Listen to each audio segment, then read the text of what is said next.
Thanks, Anita, for joining us for 3 Questions in a Crisis. Can you introduce yourself and tell us a little bit about your organization? Sure. My name is Anita Jackson. I'm the Director of Digital Communications for MomsRising. We are an online and on-the-ground organization with a huge digital presence and over 1 million members, 1 million grassroots members. We have been working since 2006 to organize women, moms, and families and dads and caregivers across the nation to speak up on issues that are the most pressing facing families today. At the forefront of our work, we have workplace justice issues like paid family leave, paid sick days, equal pay, as well as healthcare. We work on gun safety, social emotional development, childcare, early learning, and a number of other issues that are at the forefront of facing families and women today. Our mission is always about keeping the economic security and wellness of families at the forefront.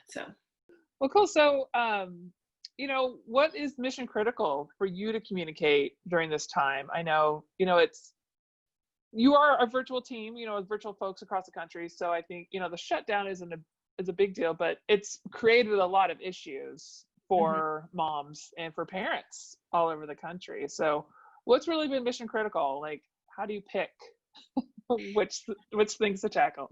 It's a great question.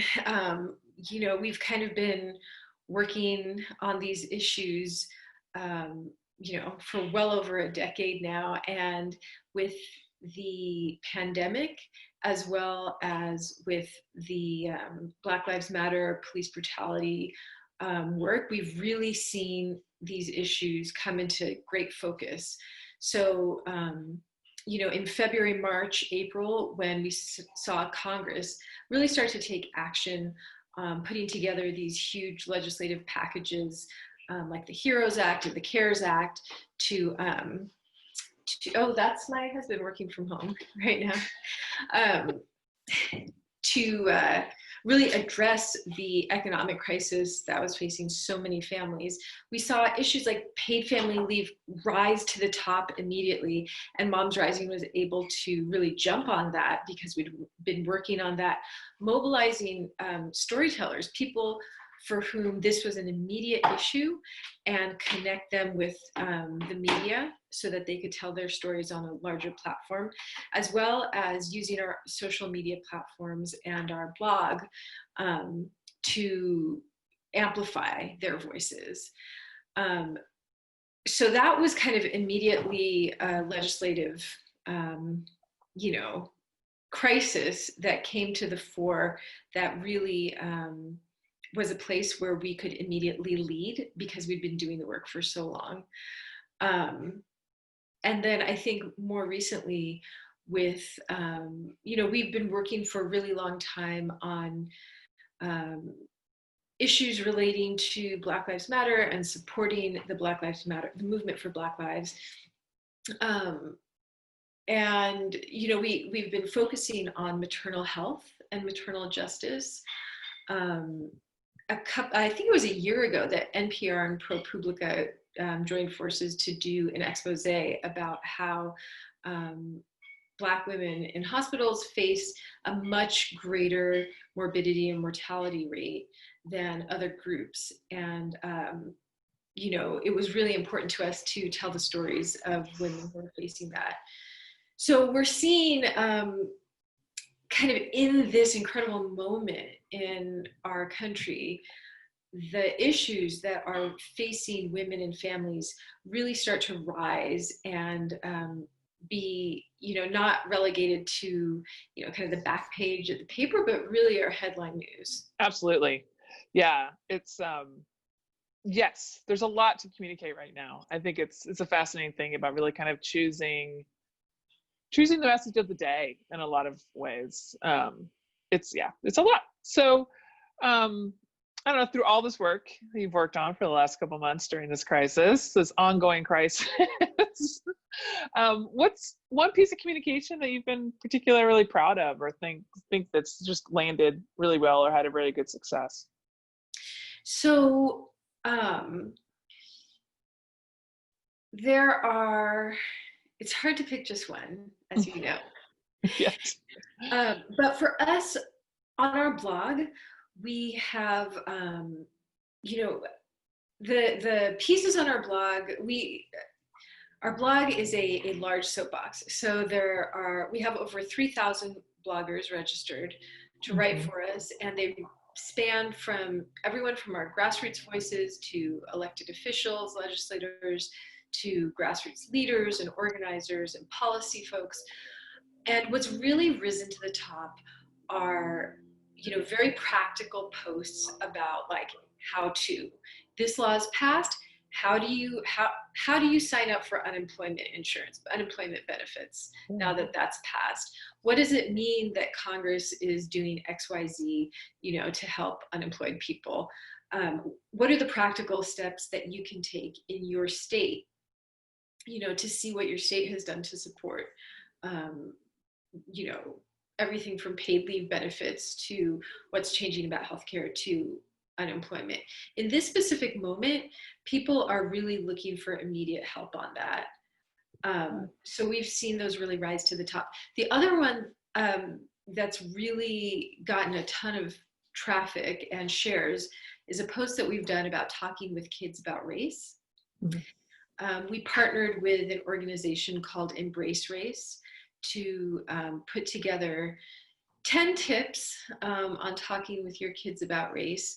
We shared that in 2018, and it was just really amazing to look at our website stats and see that post rise to the top again. Great. And we've retooled that and put that in a kind of a roundup post with a bunch of different resources that are relevant for right now.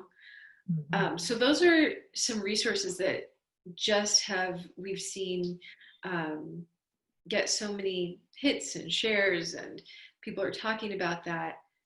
And I guess the one other thing I would say about that is, in this moment when there's so many, as we've seen, so many different messages, so much that's crucial, I think Moms Rising has done a really great job of partnering with other organizations.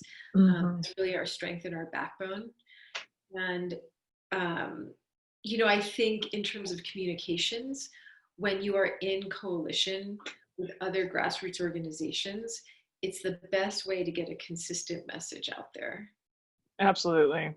I also like your tip of reusing old content, right? That it's just, this is a good time to retool what you've already done. Like really look through what you have in your archives that is still relevant and just needs to be dusted off. That's a really good point. And just, don't need to reinvent those good wheels. That's right. I mean, we are so overwhelmed, right? I mean, we really could have gotten overwhelmed with like, oh my gosh, how do we write a new post about helping parents talk with their kids about race? Well, Yeah, they're good tips. Yeah. So what's your one piece of advice with communicators experiencing a crisis? Listen, if you are in crisis, the best thing to do is to take a moment and listen, because and that may be a little counterintuitive. I know there are other people who say you need to get out, a statement right away. And I feel like in this moment, if your organization is in crisis, the first thing to do is to stop. Don't start writing a statement before you understand what the crisis really is about. Who is talking to you? Who's your audience? Who are you going to be speaking back to about the crisis?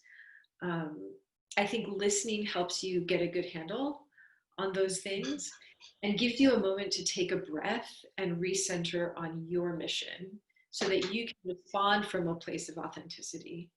Well, great. Thank you. Is there anything else you'd like to add? No, I'm so glad to be able to talk with you. I'm so grateful that you're doing this series. I've really enjoyed watching the other videos from other Yeah. communications professionals. So thank you.